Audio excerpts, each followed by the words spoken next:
Deuteronomy Chapter 11. Therefore you shall love the Lord your God and keep his charge and his statutes and his judgments and his commandments always. And know you this day, for I speak not with your children, which have not known,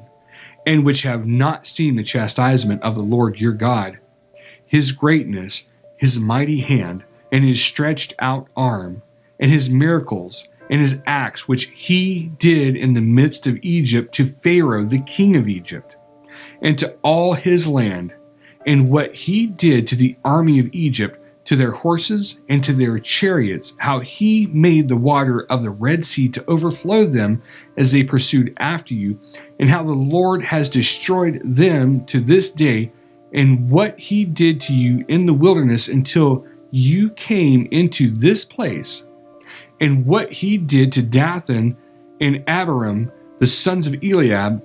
the son of Reuben, and how the earth opened her mouth and swallowed them up, and their households and their tents, and all the substance that was in their possession in the midst of all Israel.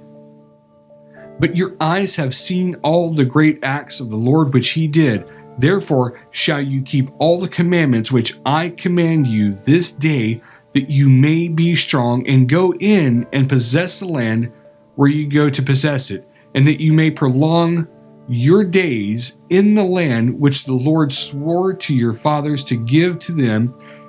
and to their seed, a land that flows with milk and honey. For the land where you go in to possess it is not as the land of Egypt from where you came out, where you sowed your seed and watered it with your foot as a garden of herbs.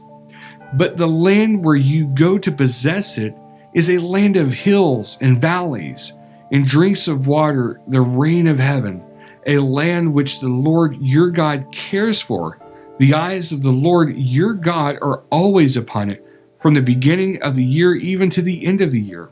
And it shall come to pass, if you shall hearken diligently to my commandments which I command you this day, to love the Lord your God, and to serve him with all your heart and with all your soul, that I will give you the rain of your land in its due season,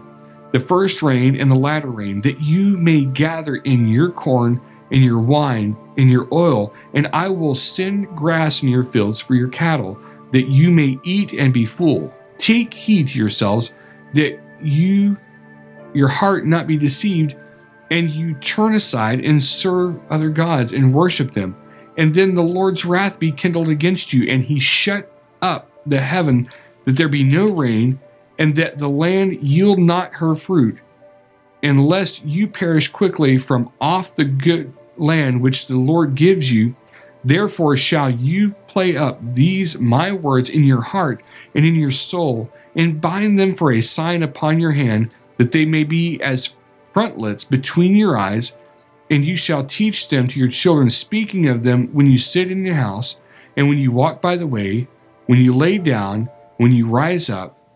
And you shall write them upon the doorpost of your house and upon your gates, that your days may be multiplied, and the days of your children in the land which the Lord swore to your fathers to give them, as the days of heaven upon the earth.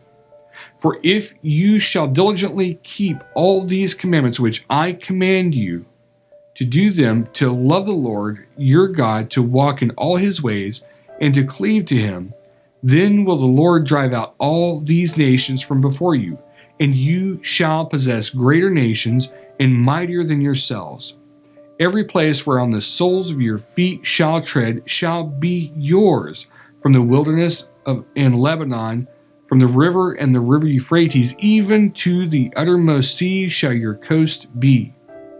There shall no man be able to stand before you, for the Lord your God shall lay the fear of you, and the dread of you shall be upon the land that you shall tread upon.